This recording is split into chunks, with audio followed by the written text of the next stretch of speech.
Thank you for joining today. KCC Care Manager Jenny An is attending today to assist this seminar.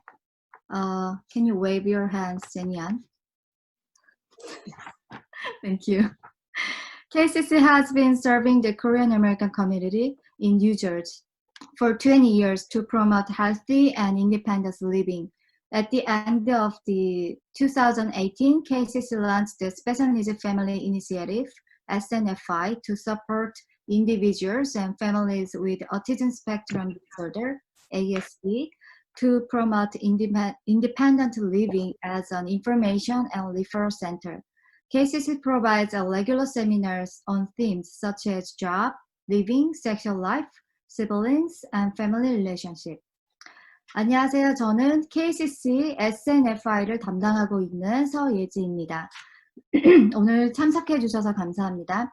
KCC 소셜 파트 케어 매니저 제니안 선생님이 이 세미나의 원활한 진행을 도와주시겠습니다. KCC는 어티즘에 대한 대중들의 인식과 이해를 높이고 어티즘이 있는 자녀들이 성인으로서의 독립적인 삶을 살아갈 수 있도록 지원하기 위한 정보 제공 및 지원 센터로서 역할을 수행하고 있습니다. 또한 정기적 교육 세미나 및 부모 모임 후원, 정보 포털 사이트 운영 등 서비스를 통하여 정보를 공유하고 협력하는 장으로 발전하고 있습니다. This seminar will be recorded and distributed to public to reach wider community. 이 세미나는 더 많은 커뮤니티를 위해 레코딩됨을 알려드립니다. Share the screen.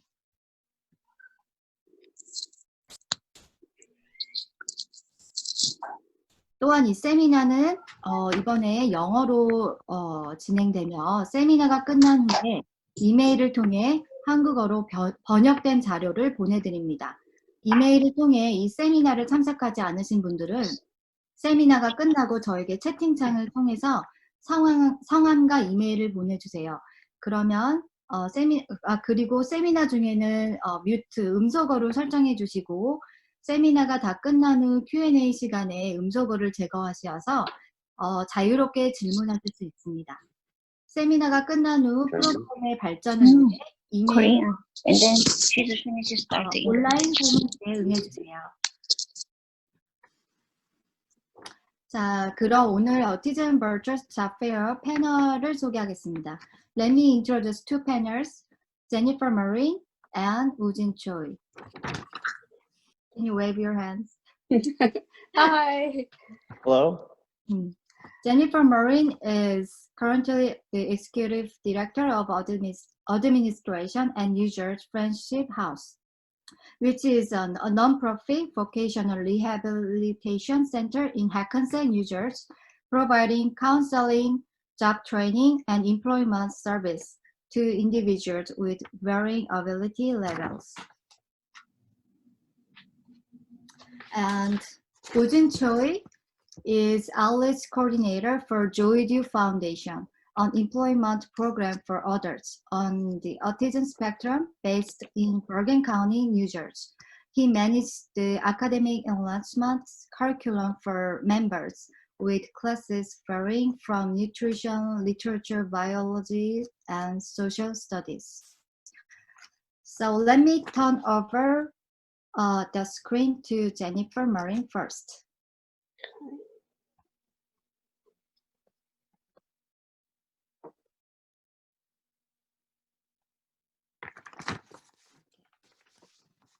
So Jennifer Marin, can you start your I'm search? Sure, I'm working on it. I think. Can you see it? Can you turn on the PPT? Yeah. There. Yeah, we can see that. You got it now?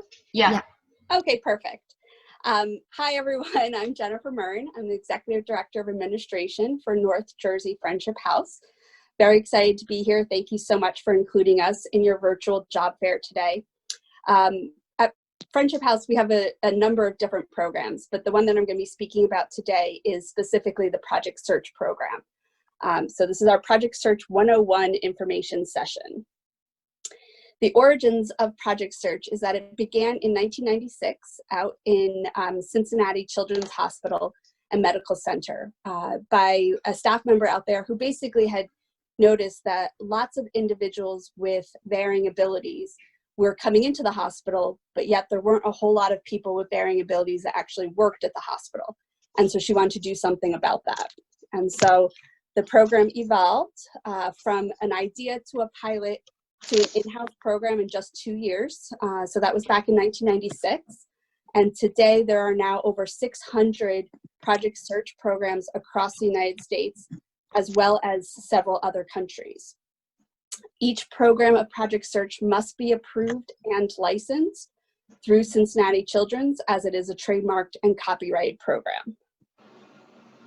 In a nutshell, what's Project Search? So Project Search is, we say it's a 1 year, it's really more like 9 months because it goes on a kind of school year basis from September through June. It is business-led, and it is a transition to work program for individuals with a disability, and it takes place entirely at the business host site. So historically, Project Search started for high school students, usually in their last year of high school. It has now evolved to include adults as well.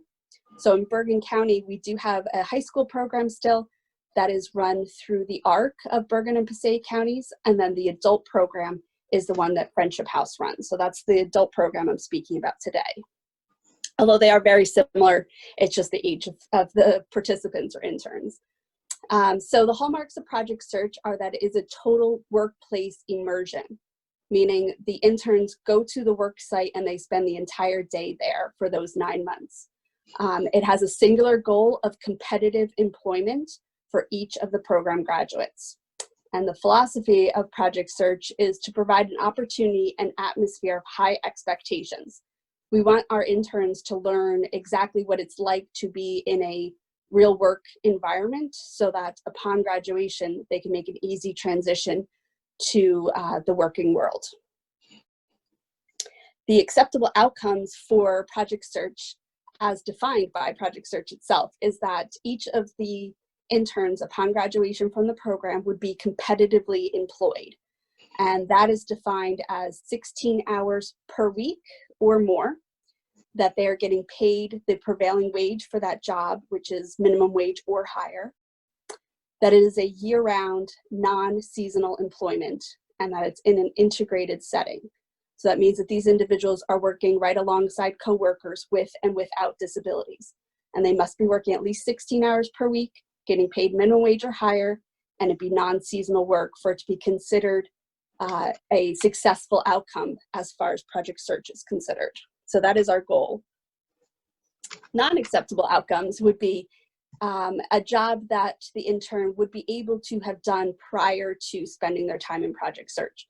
We want to try to expand upon the abilities of the individuals that we work with and help them to be able to get a higher level employment than they would have been able to achieve prior to being in the program. Non-acceptable as well would be placement in a day program. So Project Search is not for an individual who at the end believes that they would be going back to participate in a day program, or someone that would be working in like a workshop or work crew type of setting. We want these individuals to be able to work as individuals in the employment world at the end of the program. Anyone who is receiving subsidized wages or what's called like sub-minimum wage would not be acceptable, and being referred to another post-secondary training program. So we certainly have graduates from the program that will go on to either like a trade school or community college or a four-year college. We just ask that the individuals would do that on a part-time basis and then also be working as well while they're going to school or getting their additional training that they need. So some of the outcomes for Project Search, this is our 4th year in Project Search in Bergen County. So just so that you have some context, the 2019 employment rate for individuals with a disability age 16 or over was 20.8%. The Bergen County Project Search outcomes for the first year that we ran it, which was 2016 to 2017, we were successfully, our intern graduates were employed 77%. and then the following year was 76%, and then 2018 to 2019 was 68%. Keeping in mind that that's like 3 times what the national average is, but additional individuals in all of those cohorts were employed. They just may not have met the project search criteria for employment. So they might have been working less than 16 hours a week. So the percentage is even higher when you take into account all employment outcomes. Oh, so unfortunately, this one doesn't look like it's showing everything, but so this is the project search team, which if my graphics was showing, you would see in the middle would be the host business and our interns, because they are really the core of everything that happens within project search. And then around them are the individuals that are kind of make up the whole team for project search, which includes the County of Bergen, the Workforce Development Board. The lead educational program is the Bergen County Special Services School District, and that's for the high school program. The skills trainer agencies, as I said, the ARC of Bergen and Passaic works with the high school program, and then Friendship House works with the adult program. We certainly are involved with local school districts and other programs. The friends and family of our interns are a really important component of this group as well. And then certainly the Division of Vocational Rehabilitation Services, and which is DVRS, and then the Division of Developmental Disabilities, DDD. All of those are involved in the project search team. So we always get asked, how is project search funded? So our business host, which traditionally over the years has always been hospitals. We started at Hackensack University Medical Center and Holy Name Hospital the first couple years.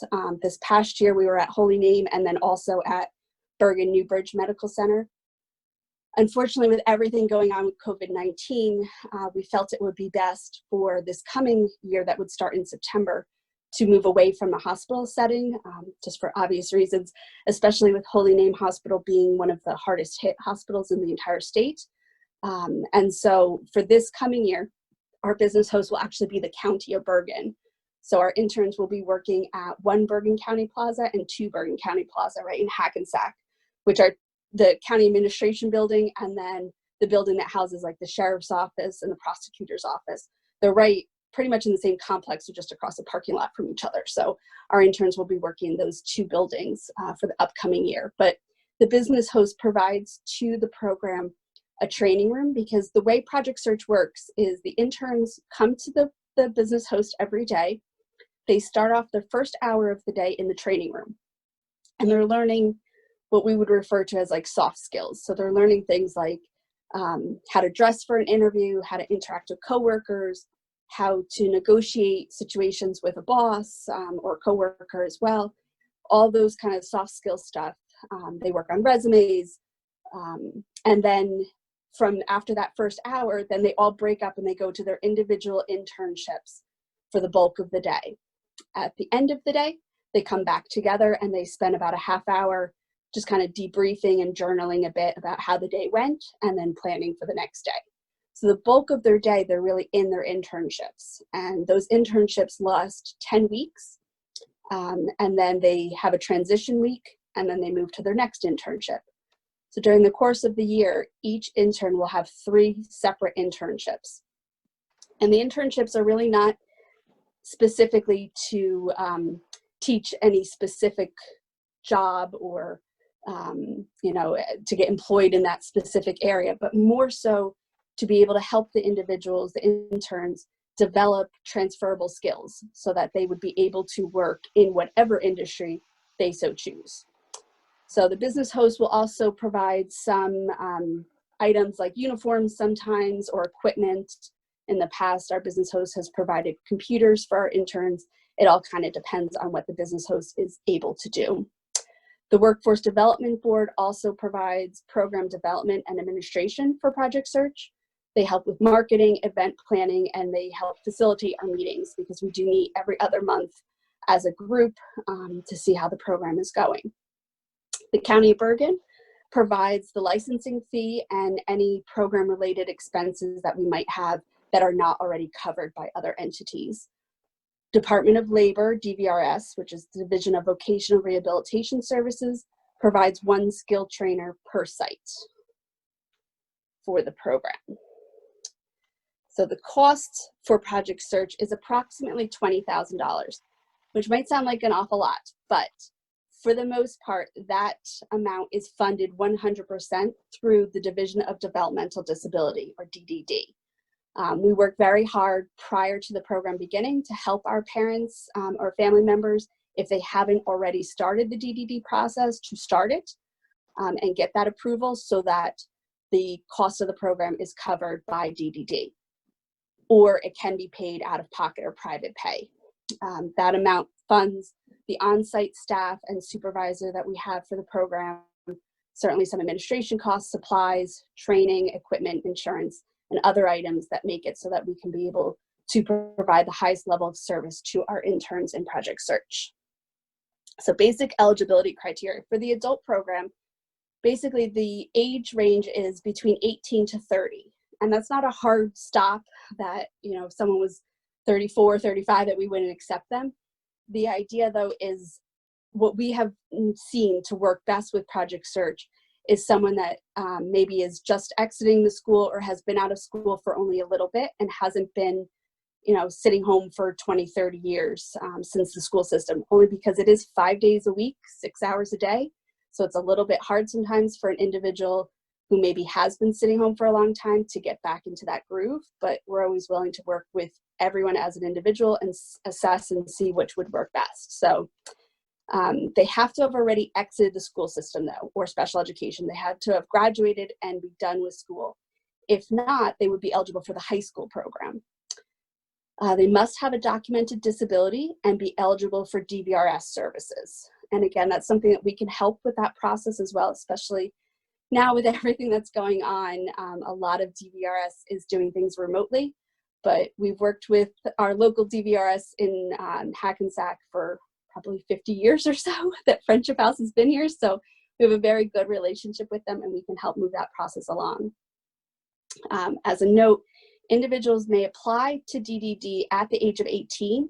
However, they are not able to receive funding through DDD until they turn 21. So that's something you want to make sure that you watch out for, because if the individual is under the age of 21 and wants to enroll in the adult program, then it would be that pay out of pocket scenario versus DDD being able to pay for it. Some basic eligibility would be the individual needs to be able to maintain appropriate hygiene, social behavior, and communication skills, but that may be other than verbal. We've worked with individuals with a variety of different varying ability levels, and we can, curtail the program and make it so that it fits right for that person. They must be willing to use independent transportation, because there is no school bus anymore coming and picking the young person up and bringing them to programs. So we help with travel training, though, and we would help set up either Access Link or utilizing the public transportation system, whether it's NJ Transit. Also, some of our interns use transportation services like Uber or Lyft to get to program, and for some too, they've been able to have their DDD budget cover the cost of those type of programs. So all interns must be able to pass the employer requirements. So we treat the interns as if they are an employee of that business host. So whatever the County of Bergen requires, we would have our interns go through that same process. So that'll include things like background checks, drug tests. I know in the past we had to do TB testing because we were in a hospital. So whatever that requirement is for that business host, we would help the interns get through that process as well. And then the most important criteria is that the individual intern must have a desire to achieve competitive employment, since that is our goal. The ideal candidate, there really is no ideal candidate, but for some, we've seen that, many successful interns have come to Project Search after they've been in a 1 to 2 year traditional transition program. Kind of the individuals in the middle, because if the individual intern needed to have a one-to-one job coach and is not able to be self-sufficient, it wouldn't be appropriate for Project Search, because we have 2 staff for the interns, and right now, we usually have like 6 to 8 interns. So they're able to be with the interns, but not the whole time. They're kind of like checking in on them and making sure that everything's okay. They've set up mentors in their internship sites who who will also be watching the intern and interacting with them, but they need to be at least somewhat self-sufficient. And then also the individual all the way at the other end of the spectrum, one that can already be working and maybe is working 16 hours a week, probably wouldn't need project search. So it's kind of those individuals in the middle that would be best. We do ask for a commitment of 100% attendance, which I know might not be realistic, but we try to impress upon the interns the importance of coming every day and to treat the internship like a job, even though they're not getting paid for it. It's good to have good work ethic and to show up every day. And then certainly demonstrating their desire to obtain competitive employment. So Project Search combines training in employability and independent living skills, social skills. That's in that morning session that we do every day.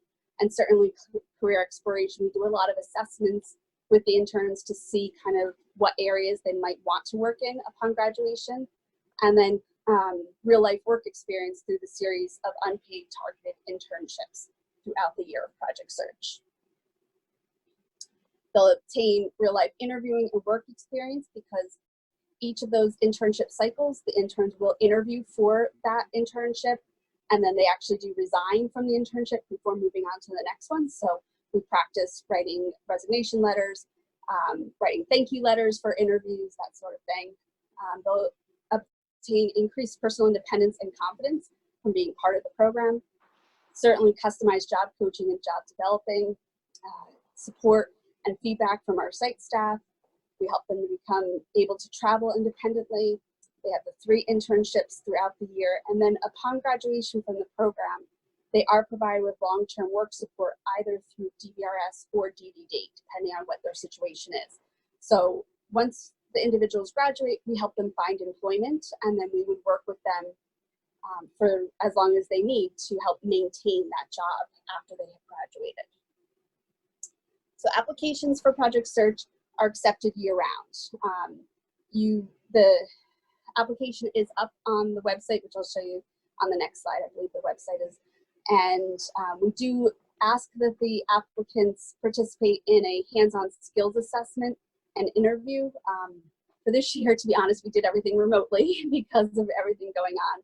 So we did basically just do an interview process, which we did through Zoom so that the committee could get to know the individuals a little bit, and it also allowed the interns the opportunity to ask questions about the program. Then our advisory committee would review all of the applicants and make a selection, and the applicants are notified whether they're accepted or denied from the program. And usually a denial is not really a denial, it's more of they might need another year or 2 before they're ready for Project Search, and we would help refer them to other programs that might be beneficial for them in the meantime. And then once the individuals are accepted, they would start the process that the business host requires for any personnel requirements that they must do, like the background check and drug testing. We would help with the DBRS registration if that's not already done, and travel training begins over the summer, and there's usually an orientation over the summer as well. That way the interns can get to know each other a little bit. And then the program starts in September every year, right after Labor Day, and it runs through June. Okay, so here is the last slide. At the very bottom, you can see that's the website for Project Search. That has a ton of information on it. It has videos that you can watch about Project Search, but it also has the application as well. Listed here are the county program coordinator, who's Carol Pollack from the Workforce Development Board.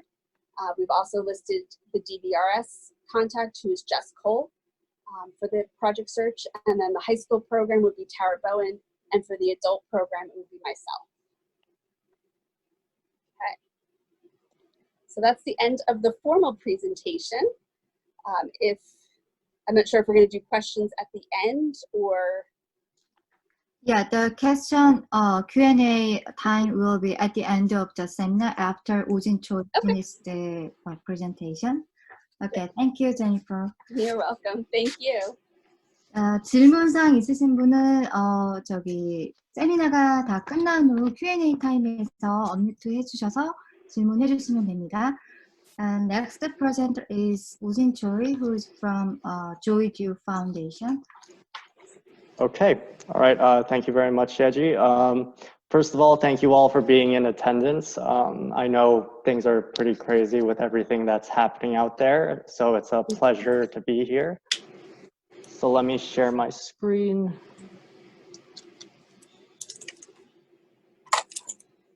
So can you all see the screen? Mhm. Okay, so to give you all a little bit of background about me, my friends call me Jin. I've been working with Joy Do Foundation, which is a startup. It's very fresh in the industry for about 3 years now. Previously, I came from a recreational camp for kids with multiple disabilities called Camp Sunshine and Camp Snowflake in Ridgewood, New Jersey. So currently, our foundation it's brick and mortar, and its physical location is located in Midland Park, New Jersey.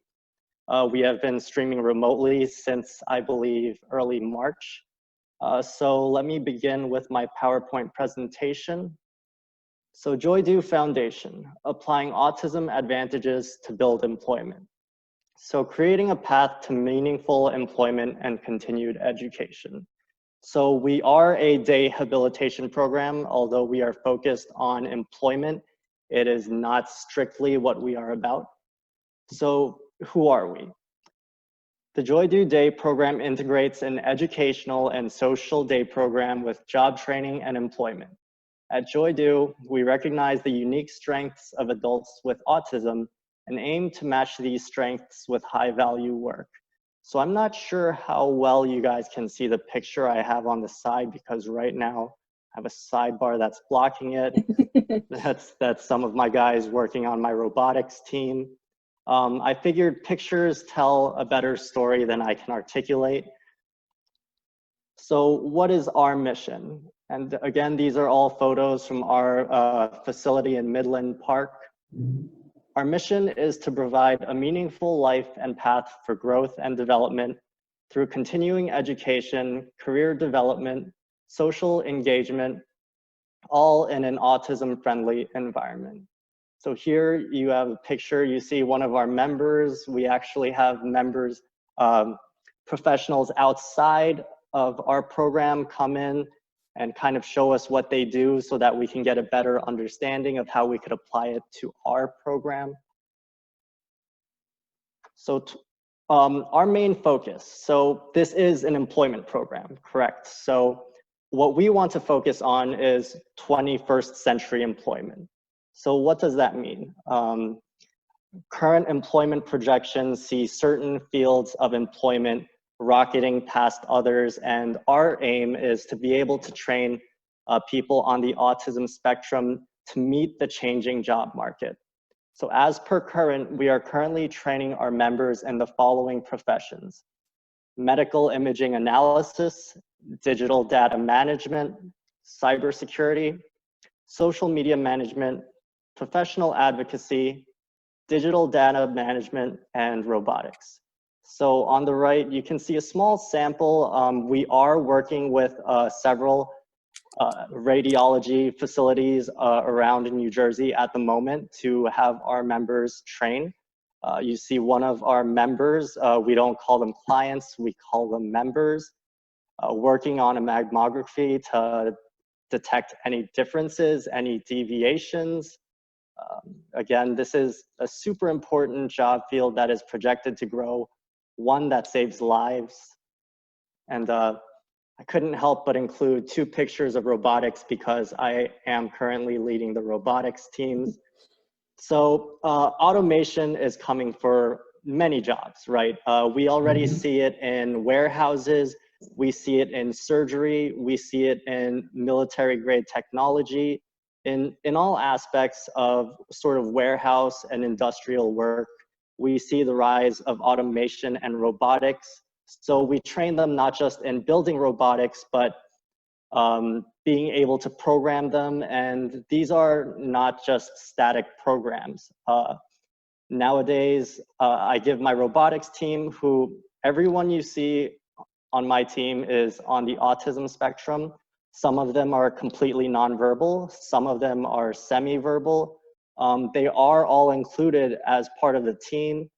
And they, you know, nowadays, well, not nowadays, because obviously there is a pandemic and we cannot be on facility.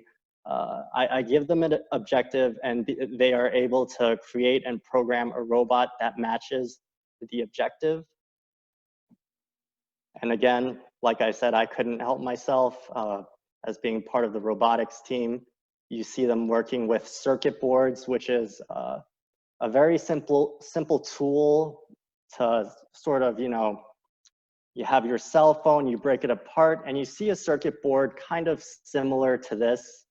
I don't want to get into too many technical details because I can just rant forever about that. So medical imaging is the big one that we have so far. This is the pilot program for high employment. I don't want to say high, but 21st century employment. So we currently have around 8 or 9 members who are participating in this medical imaging. We are working with different doctors to be able to have them participate in this process of detecting abnormalities, which may include cancer or benign tumors. This is our biggest field that we are engaging in right now. The field of radiological technicians is a very high earning field and one that is very important to society. So gainful employment is really what some of these guys are looking for. Pattern recognition, which is a little more abstract. Pattern recognition has a lot to do with many different job fields. We practice that as well in terms of data management and just data analytics. So our program is, as I mentioned at the beginning, it is not simply an employment program.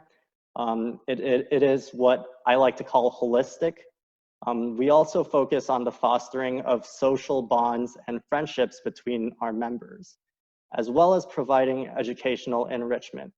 So after people with the population with special needs ages out of the school system, which is typically at around 21, most families experience a very steep drop-off of quality of life because they no longer have the support system, both socially and academically, that they're so used to. All of a sudden, there's nothing for them to help them grow as a person. So it's not just about employment. So we like to consider ourselves a community. Here you have a few pictures of our members at our facilities. It's very much, it feels, I want to say homegrown. I don't know the word for it. These guys, they're all friends. A lot of them text each other. They email each other over the weekends. Life is not just about employment. People on the autism spectrum have dreams and desires just like everyone else. And at least our program believes part of that is growing these social bonds with other people that they can relate to. So to build social bonds, we used to go on bi-weekly field trips. We will continue to do so. We do have our own vans. We have our own modes of transportation, but just as Jennifer mentioned, there's other methods for being able to transport your child, your member to facilities. Sometimes we go on ranging from recreational field trips, which I will argue, if you've been in a sort of startup modern office setting, team building is important. It builds social bonds that reflect in the workplace. And sometimes you just don't want to be stuck behind a desk because most of the work that we do professionally, our members are sitting behind a laptop doing high-level work. They're sitting for most of the time that they are working. We go to museums. Again, I figured pictures tell the biggest story. And I figured I'd stress this part because I feel a lot of times people on the autism spectrum are sort of made to feel invisible. They don't get a lot of visibility in public spaces. So as a form of advocacy, I think it's important that, you know, they take space in public. This is actually, I had to include this one. We actually went into New York City one week to interview the reporters at Eyewitness ABC News. That was super fun. Sorry, I'll get back to the employment part of our program. So we don't just go to field trips for fun. We go to different places of employment, advocating for autism rights, for disability rights. In this picture, actually, one of our members, his name is Matthew, and don't worry, I have every parent's permission to mention their names, but he's presenting something that he prepared on his own completely with no assistance to some professionals that you can see in the back. I believe this is actually in Hackensack. So in addition to the employment and social aspect, we also provide academic enrichment. We have lots of enrichment classes because professionally is not the only way that, you know, we continue to grow as adults. Classes include, but are not limited to, literature, nutrition, math, art, social studies, and we generally rotate these classes depending on, you know, what's working, what's keeping everyone engaged. We also we listen to our members' feedback. You know, our program is not very top down. So whenever we hear input from our members or, you know, our students on something that they want to learn about, you know, that goes on our idea board, same as my CEO would put on an idea board. And if we can make it work, we make it work. It's a very diplomatic, I want to say egalitarian place of work, which is what I enjoy most about it. And one of the classes that I forgot to include in this slide is obviously ASL. Not everyone communicates verbally. We have some members who require special software or tools or just use sign language, which we try to include everybody because communication is key, not just in a professional workplace, but being able to communicate your thoughts and feelings is just a core component of living an enjoyable life. So we are currently providing services remotely. As I mentioned, we have been since around, I want to say, since all day programs were ordered to close by the DDD. Here you can see some of our members. If you guys are familiar with Google Meets or Hangout, we are currently using Google Meets. We asked some of the parents to send home pictures.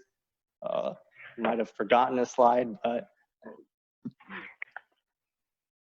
yeah, that sums up the program as much as I could because there's a lot surrounding our program and just generally we're kind of treading new water. As I said, we are a very young foundation. We're kind of trying things a little bit differently than a lot of programs have been doing so far. So for further inquiries and questions, please contact my COO or program coordinator. I have added their emails down at the bottom for you to note. And as long as you send them an email, and if you could please have your ISP ready, they are willing to entertain any application, any interviewee. No one will be turned away at first, of course. We're willing to give everyone an open shot as long as they have the desire to work, the desire to grow. As I mentioned, many of our members are completely nonverbal. We work with behavioral acuities to a certain point, but we are currently still taking additional clients, members, children, whatever comes to you in your mind for the summer. I do not know when our physical location is going to reopen. That remains to be seen with all the current circumstances that are happening out in the world right now. So first, it begins with a phone call. One of the things that struck out to me most when I applied for a job here was that they do a strengths assessment on the first interview. So what does this mean? They bring you and your child in, and they ask you what your child is good at. Normally, working in this field for almost 10 years, I'm very used to getting a sheet of paper where they ask you, you know, what behavioral problems does this kid have? What issues does this kid need to sort of be taken care of? And it just, I thought it was really a paradigm shift in how we approach life for adults on the autism spectrum. Is everyone, you know, not everyone, but the common question that is asked is, what do I need to be careful of, and not what are they capable of? So everyone is considered, again, as a potential member as long as the willingness and cooperation is there. And that is all I have for my presentation. I hope I didn't go too over time or under time.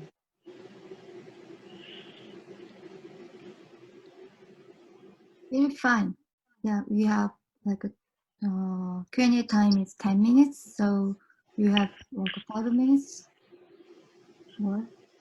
I have 5 minutes more. Okay, let me share something else.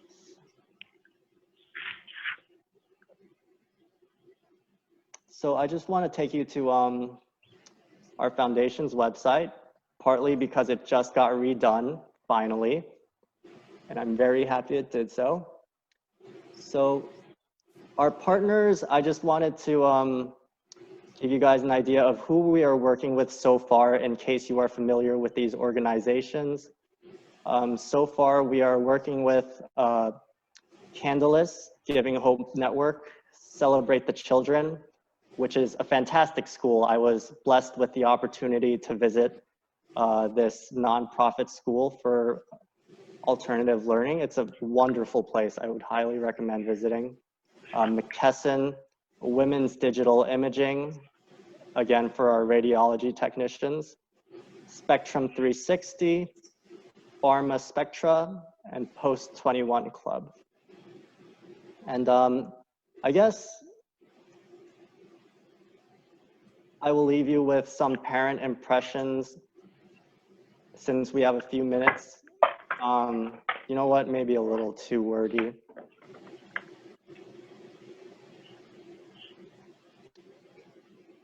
But yeah, I mean, I'm finished with my presentation. If there's anything else you guys would like to explore on the website, I could leave you guys a link in the chat.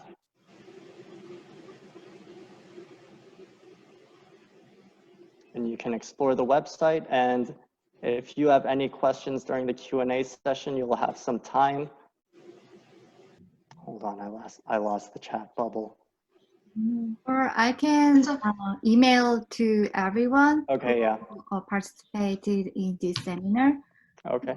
I know your website URL, so I can send them. Okay, fantastic. Okay. Yeah, you already sent it. Through chatting room. Yeah. So,